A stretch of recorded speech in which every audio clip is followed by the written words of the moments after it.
Hello there friends, today Nintendo held their latest Indies Direct, or Indies Showcase, or Nindies Showcase, or whatever they call it. They called it Indie World this time, which I think is aligning the branding with Japan.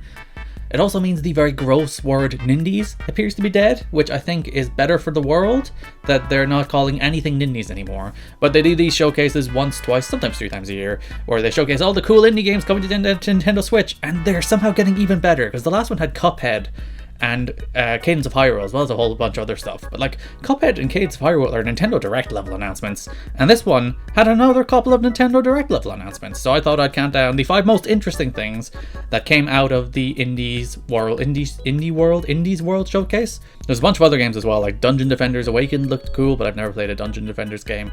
Europia, I think is how it was said, is like this cool flippy upside down 3D platformer that looked real neat. Earth Knight was kind of like a wild, I think it was a 2D platformer, but I'm not sure because there's like these sections where you're free falling as well, which looked really neat. And Roki as well looked like a cool adventure game. But those are the best of the rest. Let's count down the top 5 most interesting things from today's Indie World presentation. The first being Risk of Rain 2 is coming to Nintendo Switch. It's being released in summer 2019. It's already out. Is it out? I know it's out in Steam Early Access. I'm not sure did they actually release it on Steam yet. It might have. I think it might have actually come out of Early Access. But it's released on console, not just Switch. It's coming to PS4 and Xbox One as well this summer.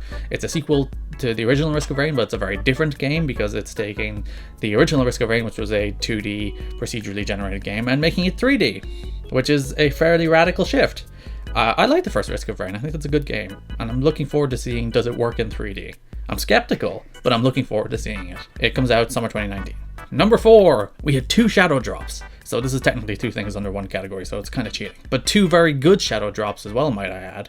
Superhot, the kind of like tactical first-person shooter where nothing else moves until you move, so you can kind of like analyze what's happening and then react. It's cool. I haven't played it. I wait for all indie games to come to Switch. I'm sure everybody that watched this indie showcase that actually plays indie games on PC was like, I played that on PC 2 years ago. Well, screw you! You and your taste makers, even though Superhot's out on like everything at this stage, but it's coming to Switch today, which is cool. And the other big shadow drop is the Hotline Miami collection, the 2 Hotline Miami games in one, also coming out on Switch today, which is also real cool because those are games I haven't played either. Just wait for every indie game to come to Switch so you can just lie in bed and play it. That's the ideal way to play any indie game, in handheld mode on Nintendo Switch. Number 3, speaking of games from PC coming to console, Skater XL is coming to Switch. So you people that have been waiting for your Tony Hawk game, that have been waiting for your skate game, well, you get Skater XL coming to Switch. And not until 2020 though. They said coming soon at the end of the actual trailer, and it's like, coming in 2020. It's like, guys, 2020 isn't soon. Please don't lie to me. But it's the skating game you've been waiting for a while, I hope. I know people have been hot on it. It's out. Again, I'm not sure if it's early access or actual release on Steam, but it's out on Steam, and people have been playing it, and I've seen some gameplay videos. And it's like, it's physics-based, which is interesting, which is a little different from the more kind of arcadey Tony Hawk games. But I've been waiting for a skate game for a long time too. Those Tony Hawk games on PS1 and PS2 were great, and then they stopped making them. Why? World's not fair. That's coming 2020. Number 2 is a real good one. Eastward, a game by Chucklefish, the developers of Wargroove and Starbound and the publishers of Stardew Valley on like Switch and I think some other platforms. They're releasing Eastward, which is like a pixel-based action game of some sort, where you go into the underworld, save a girl, take them up into the overworld, and there's like this whole vibrant, cool-looking world. Obviously, you're seeing I'm running B-roll over this, and it looks real cool. This game looks phenomenal. I'm really excited. Just based on like the art alone, I'm super duper excited for this. But Chucklefish tend to both make and publish games that I really like. They're publishing this one. It's made by Pixpill, I think is how you say that. But Chucklefish tend to release games that I like, and this looks very nice.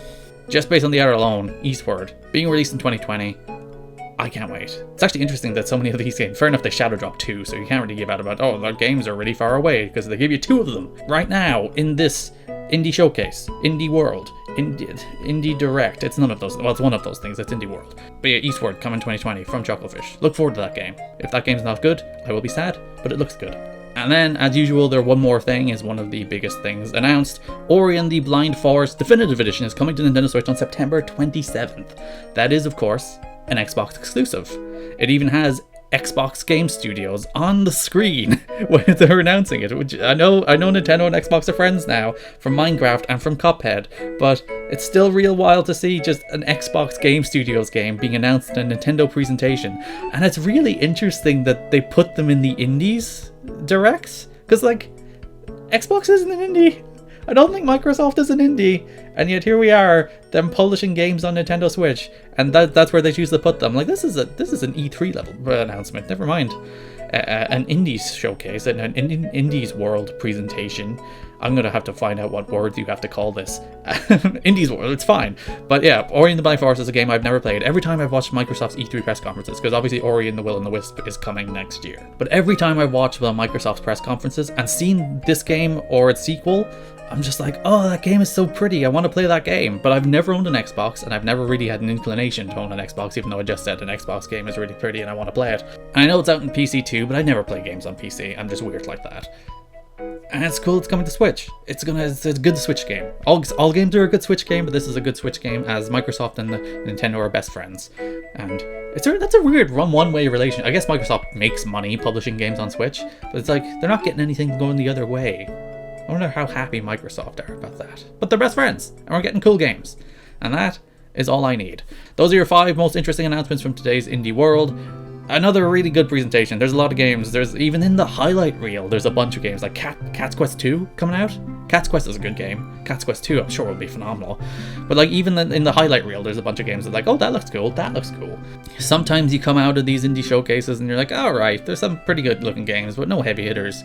But this time you had 2 really good shadow drops, a bunch of really good coming from Steam to Switch ports, and then like just stuff like Eastward and freaking Ori and the Blind Forest. So yeah, thumbs up for this presentation. Good job, Nintendo. On your left, my review of Super Mario Maker 2. On your right, why the Black Mage Village from Final Fantasy IX is real damn cool. Thanks for watching.